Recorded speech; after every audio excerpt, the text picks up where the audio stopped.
खबर तो है ही है। एयर इंडिया का आपके साथ यहाँ मर्जर होना ये अपने आप में एक बहुत बड़ा काम हुआ है, लेकिन ये भी हम सोचे कि Bharat with in India domestic air traffic के लिए हम चाहते हैं कि कंपटीशन की स्थिति बने, अधिक कंपनी आए।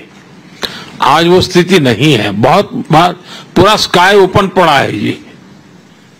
और मैं चाहूंगा कि आप में से जो कंपनियां उस दिशा में भी आगे आना चाहती हैं तो उसके लिए भी अवकाश है।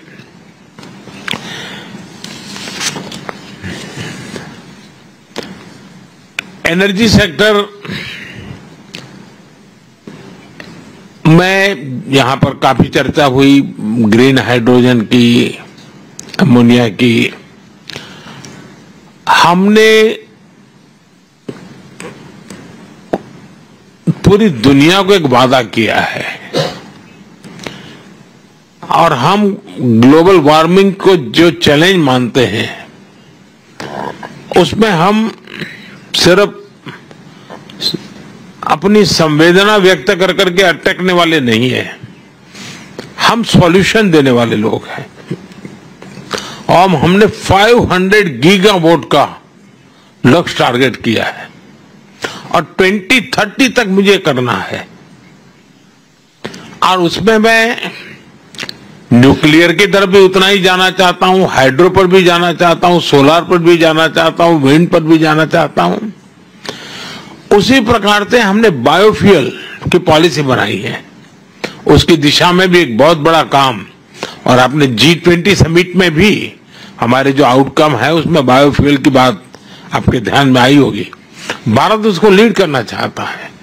मैं चाहूंगा ऐसे अनेक क्षेत्र हैं एनर्जी से जुड़े हुए जिसके कारण ग्रीन जॉब की पूरी संभावना है, उसके लिए भी हम काफी इनिशिएटिव ले रहे हैं। मैं आपसे आग्रह करूंगा आप आइए।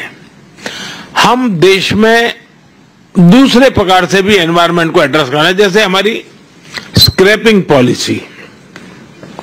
ये इतनी बड़ी अपॉर्चुनिटी है। मैं सरकार के सारे पुराने व्हीकल स्क्रैप करने की दिशा में जा रहा हूं। इतने बड़े देश में सारे पुराने व्हीकल स्क्रैप होना है, इतना बड़ा काम है। अगर आपकी कंपनियां मान लीजिए इन्वेस्टमेंट करें या खुद उस दिशा में आए, और उसके कारण इलेक्ट्रिक व्हीकल का बहुत बड़ा नया मार्केट बनेगा। जैसे मेरे मन में है कि मेरे देश की मेरी पहली प्रायोरिटी सारे एम्बुलेंसेस, जितने पुराने एम्बुलेंस हैं उन सारे एम्बुलेंस को स्क्रैप कर देना और उन सबको नए, और वो भी हाइब्रिड इलेक्ट्रिक व्हीकल भी हो और हमारे जो रेगुलर जिस प्रकार का फ्यूल का उपयोग करते हैं, ताकि कभी एम्बुलेंस को रुकने की नौबत ना आ जाए। अब आप कल्पना कर सकते हैं हिंदुस्तान जैसे इतने बड़े देश में कितनी बड़ी आवश्यकता होगी पब्लिक ट्रांसपोर्ट। तो स्क्रैपिंग का एक ऐसा बड़ा क्षेत्र है, अगर आप वहां की कंपनियों को फाइनेंस की मदद कर सकते हैं और थोड़ा शुरू में, क्योंकि एक प्रकार से ग्लोबल गुड के लिए है, ये एनवायरनमेंट की दृष्टि से बहुत बड़ा काम है, तो आपके लिए एक बहुत बड़ा अवसर के रूप में। आप जानते हैं मैं पहले भी कह चुका हूं, रिफॉर्म के क्षेत्र में मेरी सरकार बहुत प्रतिबद्ध है और हम रिफॉर्म हमारे देश की आवश्यकता, हमारे देश के भविष्य को ध्यान में रख के कर रहे हैं, लेकिन हम ग्लोबल स्टैंडर्ड को मीट करने वाले रिफॉर्म्स भी कर रहे हैं। और रिफॉर्म परफॉर्म ट्रांसफॉर्म करके संकल्प को लेकर के हम चल रहे हैं। और जैसा गौतम जी ने उल्लेख भी किया मेरे लास्ट भाषण का, मैं तो कहूंगा हम रिफॉर्म करेंगे, आप परफॉर्म कीजिए। अवसर ही अवसर है और इसलिए मैं आप सबको, और आप जानते हैं जहां तक पॉपुलेशन के हिसाब से दुनिया में हमारा जितना है हिस्सा, पहली बार हम उस स्थिति पर पहुंचे हैं कि हमारे पॉपुलेशन का जितना परसेंटेज है उतना ही परसेंटेज, उससे +1 हम ग्लोबल गुड में कंट्रीब्यूट कर रहे हैं।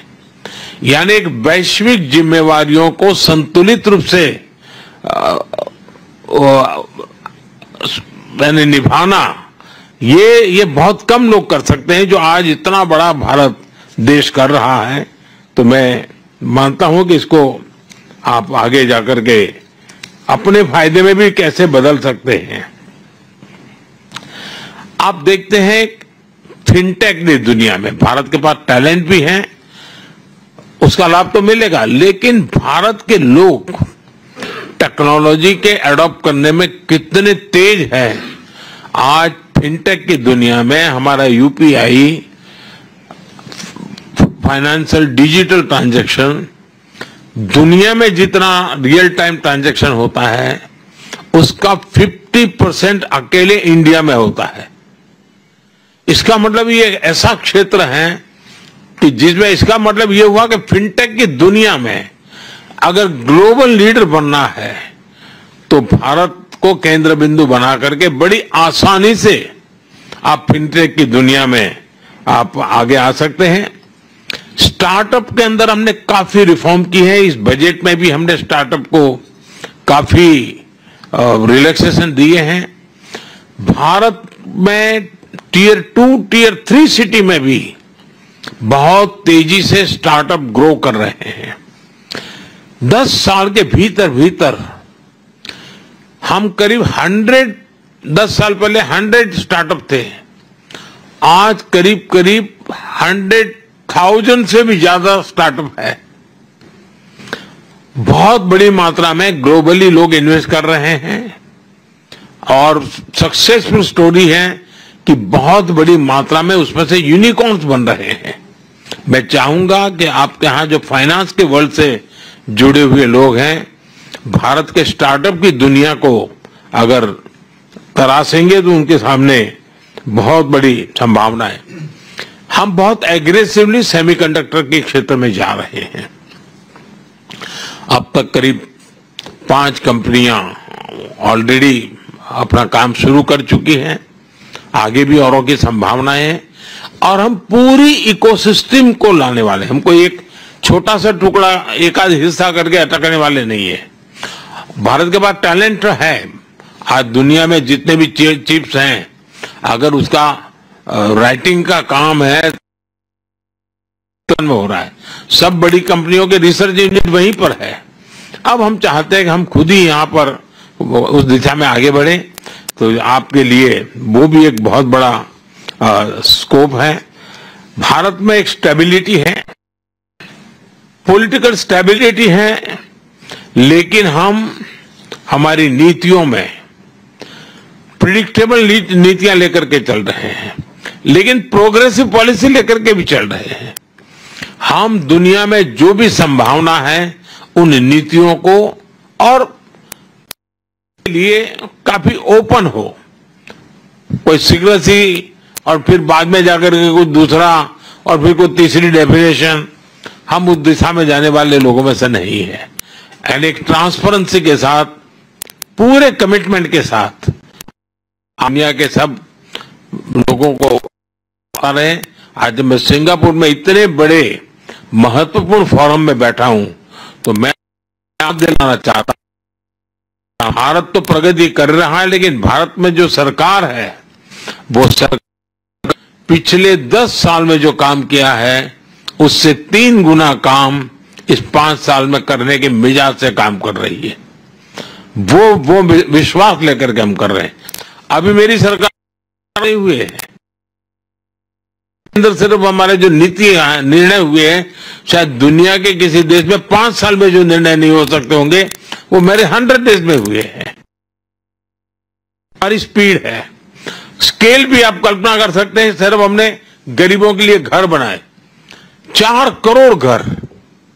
अब ये यानी कितने सिंगापुर बन जाए 4 करोड़ घर, यानी ये स्केल है। हमारे यहां करीब 100 सिटीज मेट्रो बनने वाला है। कितना बड़ा कार्बनाइजेशन बहुत तेजी से हो रहा है, बहुत तेजी से हमारे यहां ग्रामीण जीवन अर्बनाइजेशन की तरफ। अब अर्बन इंफ्रास्ट्रक्चर एक बहुत बड़ा काम है, नए सिटीज की हमारी जरूरत है, वो एक बहुत बड़ा काम है।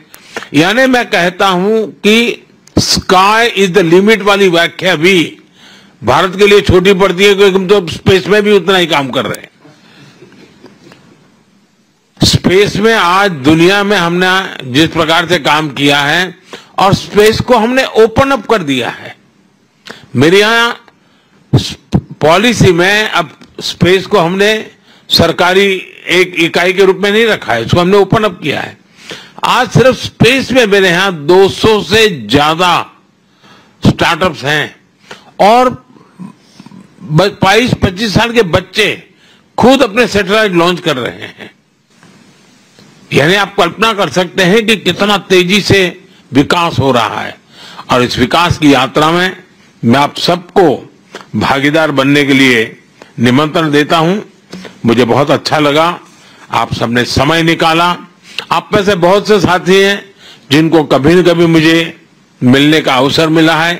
कुछ लोगों से सामूहिक मिला हूं, कुछ लोगों से व्यक्तिगत मिला हूं। जब मैं सिंगापुर में आप सबसे मिलता हूं तो मुझे ऐसा लगता नहीं है कि मैं किसी नए लोगों को मिल रहा हूं या नई बात सुन रहा हूं। तो इतना हमारे बीच में, और शायद किसी एक सरकार के साथ इतना निकट ओपन नाता बन जाए, ऐसा बहुत रेयर होता है। जो आज मैं देखता हूं कि सिंगापुर के बिजनेस वर्ल्ड का भारत की सरकार के साथ है। ये मेरे लिए सबसे बड़े संतोष की बात है कि आप सबको लग रहा है कहा यार ये सरकार हमारी है, ये सरकार हमारा सुनती है, ये सरकार में हम खुलकर कुछ कह भी सकते हैं। ये नाता जो है वो हमारी सबसे बड़ी पूंजी है। और इसलिए मैं आप सबसे आग्रह करूंगा कि अवसर है, अवसर को जाने मत दीजिए।